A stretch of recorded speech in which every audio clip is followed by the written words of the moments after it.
Welcome back mga kaaldab. Ito na naman po ang inyong lingkod, si Mr. Destiny.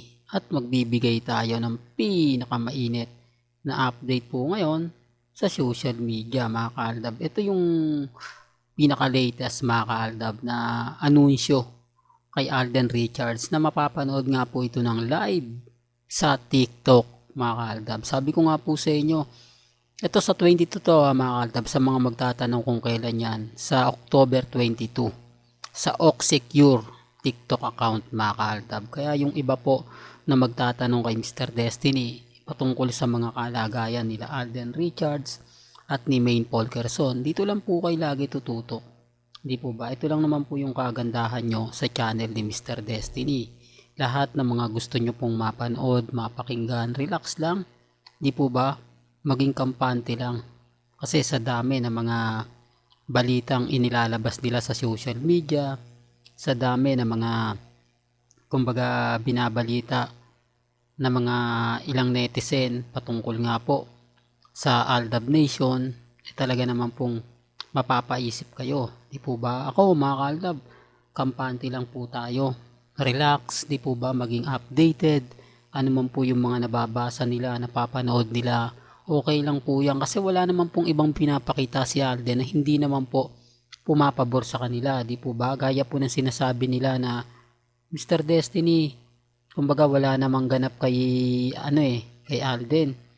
Normal lang yung mga bagay-bagay na kumbaga nakikita, di po ba? Kaya nga sabi ko sa inyo, relax lang kampante lang. Di po ba? Malay nyo, bukas sa makalawa, di po ba? Tayo na yung pinag-uusapan.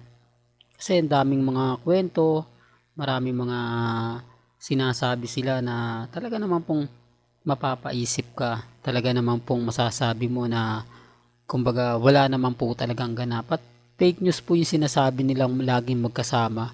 Hindi po, may sariling sasakyan at lakad si Katrina, hindi po niya kasama si Alden. Taliwas po sa mga sinasabi at mga pinapakalat. Kaya nga po, hindi ako basta-basta nagpapa-apekto kasi alam naman natin ang buong istorya. Alam naman natin ang buong kwento. Lalo na nga po pagdating kina Alden Richards at kay Maine Mendoza. Normal lang po yan kasi kumbaga part ng showbiz. Di po ba? Promotion, kung ano-ano, tahimik lang nga po si Menga. Yan lang naman po yung kagandahan. Hindi po sumasabay si Maine para pasakitan yung Aldab Nation. Tapos sasabihin ng mga Armain, lalo na po ng mga cut din na wala ng Aldab pero affected sila, no? Sila yung namumblema, sila yung masasabi natin na ang laki ng problema pagdating sa Aldab, ang laki ng mga hinanaing, di po ba? Samantalang yung Aldab nananahimik lang. Tapos sasabihin nila gusto pa tayong pabagsakin, itigil na raw po natin yung pagbibigay ng update, hindi daw maganda sa... Bakit yung mga iba mga kaaldab, kapag ka nagpo-post, nagbibigay ng mga ganap, hindi nila binabatikos, hindi nila ginagawa ng issue? Bakit pag ang aldab, lagi silang affected? Parang inis na inis po sila sa atin. Parang bawat galaw na lang natin, binabantayan nila. Pero sila hindi mo pwedeng bantayan, no, mga kaaldab? Kumbaga, ako, kampante lang po tayo. Di po ba? Sabi ko nga po sa inyo, walang post si Maine na kinagigiliwan po ng Armain. Walang post si Maine na nagsasabing ang Armain malakas. Walang post si Maine na nagsasabing kumbaga yung Armain matindi pa rin. Walang post si Mengay na talagang masasabi na pumapabor po sa kumbaga main fanatics at Armain. Tahimik lang. Yan ang kagandahan po na lagi kong pinapaliwanag at syempre lagi ko pong sinasabi sa inyo. Pagdating po sa pagbibigay ng update, kita nyo naman po kung gaano tayo ka-agresibo. Hindi nila tayo pwedeng gawa ng issue kasi nga po tayo lagi nakatutok sa social media. Yung mga iba nagko-komento na ganito ganyan, di po. Huwag po kayong maniniwala kasi wala naman po talagang katotohanan yun. Puro fake news lang po sila. Lahat po ng mga nababasa ninyo, Wala pong katotohanan yun. Yan po yung totoo. Lahat ng mga kumbaga pinapaliwanag at laging sinasabi nila, wag nyong iintindihin yan. Kaya ko to lagi sinasabi sa inyo mga kaaldab, para maging relax lang po kayo. Maging kampante. Kasi gaya nga po na sinasabi natin, kapag weekend, alam naman po natin kung sino yung totoong magkasama. Alam naman natin na kapag weekend, sila Mengay at si Alden Richards lang naman po talaga ang tunay na magkasama. Di po ba? Kaya wag nyo na pong pansinin yung mga issue na kumakalat. Wag nyo na pong kumbaga pansinin. Di po ba? Kaya relax lang sa mga mommies na lagi pong nakatuto kay Mr. Destiny. Mabuhay po kayo hanggang gusto po ninyo. Kasi dito naman po sa channel ni Mr. Destiny, lahat naman po na mga gusto nyo pong mapanood, malaman, tututok lang po kayo eh. Yun lang naman po yung kagandahan.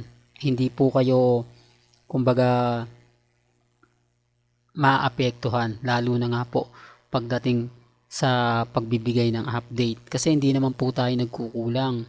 Lagi kong pinapaliwanag po sa mga mami, sa mga dumadaan sa channel ko na relax lang po kayo. Kasi ang dami ko talaga nababasa na hindi maganda, hindi kaaya-aya, pero wala naman pong masamang ginagawa si Alden.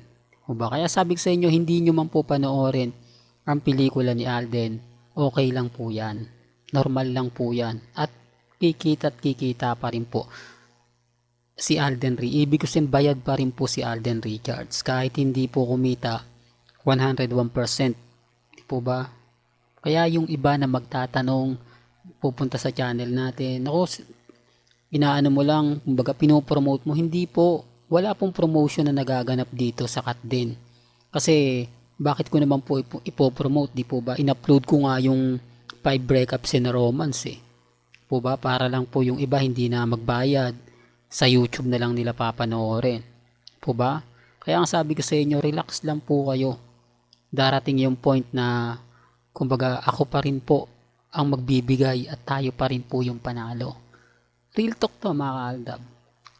Well, hanggang dito na lang po ang ating latest updates. Kaya kung gusto nyo pa po ng pinaka-latest at sariwang update, abay tumutok lang po kayo dito po sa channel ni Mr. Destiny para updated po kayo sa mga latest at sa mga bagong video po na ilalabas po natin maya-maya lang. Kaya kung bago ka lang sa channel na to at isa kang true-blooded Aldab Nation na nagmamahal kina Mengay at Isoy, tama po ang channel na pinuntahan mo, kaya consider na po kitang bagong subscriber. At huwag mong kalimutang i-share ang mga video po natin sa mga mami, sa mga titas at sa mga senyor. Hanggang sa muli, salamat po sa panonood at pakikinig.